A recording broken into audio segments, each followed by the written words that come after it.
Database के अलग अलग कमांड्स हैं। जैसे एक है DDL, जिसके बारे में हम लोग पहले भी बात कर चुके हैं। DDL यानी डेटा डेफिनेशन लैंग्वेज। अब यहाँ पर देख सकते हैं लिखा हुआ है these commands are used to define और मॉडिफाई द स्ट्रक्चर स्कीमा, यानी कि जो डेटाबेस का स्ट्रक्चर है ना उसे स्कीमा कहते हैं, of the database objects like tables and indexes.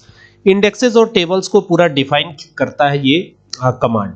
अब इसमें कौन कौन से कमांड आते हैं, जैसे क्रिएट कमांड है जिसमें आप यूजुअली जो है क्रिएट करते हैं, टेबल क्रिएट करते हैं या डेटाबेस क्रिएट करते हैं। दूसरा अल्टर है, और एग्जांपल भी यहाँ देख सकते हैं, यहाँ एग्जांपल भी मैंने दे रखा है कि किस प्रकार से आप यूज कर सकते हैं। दूसरा अल्टर है, यानी जब भी चेंजेस करने हो, आपको याद आता होगा टैली, तो टैली जब मैं पढ़ाता था तो उसमें भी हम लोग अल्टर कमांड यूज करते थे। और अल्टर का मतलब ये होता है कि बने हुए चीजों में चेंजेस आप कर सकें, कुछ बदलाव करना हो तो अल्टर कमांड का यूज करते हैं। जैसे मान लीजिए ये ईमेल लिखा है, आपको ईमेल की जगह ईमेल आईडी लिखनी थी, अब तो ये बन चुका है। अगर बन जाए तो ये तो बन चुका है, टेबल बनाते समय आपने ईमेल दे दिया ईमेल आईडी के बजाय, तो ईमेल तो बन गया, अब टेबल तो बन गया।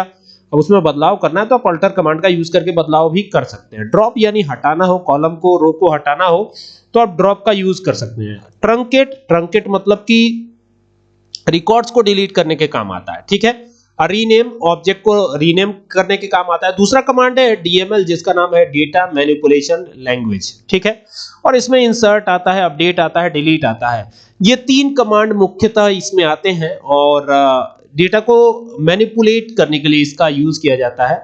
अगर आपको वैल्यूज इंसर्ट करनी हो या किसी और चीज, किसी और फील्ड के जगह कोई और फील्ड इंसर्ट करना हो या डिलीट करना हो, तो इन सब कामों में इसका यूज होता है। अगला है DQL यानी data query language. This is used specially for fetching data from the database. It is used most commonly used part of SQL, यानी SQL का जो है सबसे कॉमन यूज होने वाला पार्ट है। तो अगर बात करें तो इसमें एक अलग से कैटेगराइज कर दिया गया सेलेक्ट कमांड को, जो कि डेटा को रिट्रीव कराने के लिए, वापस लाने के लिए यूज होता है, ठीक है।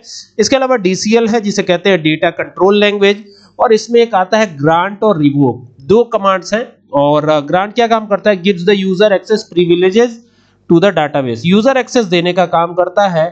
और रिवोक क्या करता है, withdraws access privilege from user, और यूजर से वो चीजें छीन लेने का काम करता है, ठीक है। यानी एक्सेस जो दिया गया उसको वापस लेने का काम करता है ये। कमिट के बारे में हम लोग पहले भी बात कर चुके हैं। TCL कमांड होता है जिसे ट्रांजैक्शन कंट्रोल लैंग्वेज बोलते हैं। Permanently save the changes made in the transaction, अगर कोई ट्रांजैक्शन हुआ है तो उसमें चेंजेस जो होते हैं उनको सेव करने के काम आता है। और रोल बैक वापस ला देगा, है ना। अगर कोई एरर है या कुछ है तो आप अंडू कर सकते हैं रोल बैक के थ्रू, ठीक है। रोल बैक एक ऐसा कमांड है जिससे आप अंडू कर सकते हैं।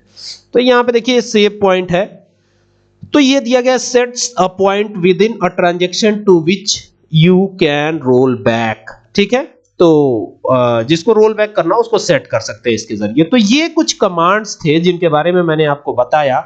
आई होप कि आपको समझ में आया होगा कि ये कमांड्स किस किस तरीके से यूज करे जाएंगे, ठीक है।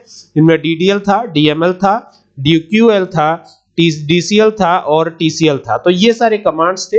आई होप कि आपको वीडियो अच्छी लगेगी। वीडियो अच्छी लगे तो शेयर करें। Thank you for watching this video.